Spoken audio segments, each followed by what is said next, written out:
ഞാൻ ടൂറിസത്തിൻ്റെയും പെട്രോളിയത്തിൻ്റെയും മന്ത്രിയാണെങ്കിലും റെയിൽവേക്ക് വേണ്ടി കഠിനാധ്വാനം ചെയ്യാൻ തന്നെയാണ് തീരുമാനിച്ചിരിക്കുന്നത്. അത് തൃശ്ശൂരേക്കുള്ള മെട്രോ അല്ല, ഞാൻ പറഞ്ഞിട്ടുള്ള കോയമ്പത്തൂർ വരെയുള്ള മെട്രോയുടെ എക്സ്റ്റൻഷനാണ്. അത് കൊച്ചി മെട്രോയുടെ ഫീസിബിലിറ്റി വർദ്ധിപ്പിക്കുന്നതിന് വേണ്ടിയാണ്. വരുമാനം ക്രമാതീതമായി ഒരുപക്ഷെ ഇന്ത്യയിലെ ഏറ്റവും വലിയ ലാഭകരമായ സർവീസ് ആക്കുന്നതിന് നമുക്കിങ്ങനെ നമ്മളൊരു കമേഴ്ഷ്യൽ കോറിഡോറിനെ കുറിച്ച് പറയുകയാണ്. What is A connectivity? Flight കൊണ്ട് മാത്രം നമുക്ക് കണക്ട് ചെയ്യാൻ പറ്റുമോ? അതിനുവേണ്ടി നമ്മൾ ഏതാണ്ട് പകുതി ദൂരം അവിടം വരെ ഓടണ്ടേ ഫ്ലൈറ്റിന്? അപ്പോൾ കോയമ്പത്തൂർ വരെ ഇതുണ്ടാവുക എന്ന് പറഞ്ഞാൽ ഈ പറയുന്ന പൊല്യൂഷൻ കൺട്രോൾ, എൻവയൺമെൻറ്റ് കൺസേൺസ്, ഇതെല്ലാം നമുക്ക് അഡ്രസ്സ് ചെയ്യാൻ പറ്റും.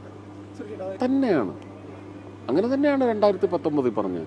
അത് പാലിയേക്കരയെന്നേ പറഞ്ഞിട്ടുള്ളൂ, തൃശ്ശൂർക്കാർക്ക് വേണ്ടിയല്ല. കേരളത്തിന് ഒരു കൊമേഴ്ഷ്യൽ കോറിഡോർ എന്ന് പറയുന്നത് 2 കൊമേഴ്ഷ്യൽ സിറ്റീസ്, രണ്ടിലേതാ വലുതെന്ന് ഇപ്പോഴും പറയാനൊക്കത്തില്ല.